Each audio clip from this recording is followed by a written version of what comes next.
अस्सलामुअलैकुम रहमतुल्लाहि व बरकातुहू। प्यारे बच्चों, इस गीत को गौर से सुनिए, याद कीजिए और गुनगुनाइए। एक दो गेंद लो, तीन चार पहनो हाथ, 5 6 बजे 6, 7 8 देखो ठाट, 9 10 पी लो रस, 11 12 निकला तारा, 13 14 लगाओ पौधा, 15 16 घी का गोला, 17 18 गाड़ी खटारा, 19 20 चक्की पीस। प्यारे बच्चों, अभी आपने जो गीत सुना अच्छा लगा ना?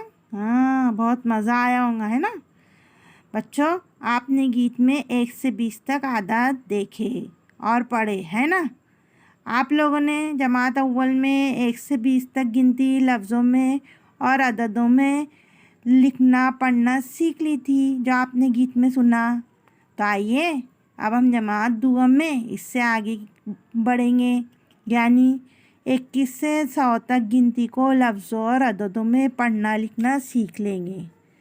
चलिए फिर चलते हैं हमारे अगले सबक की तरफ।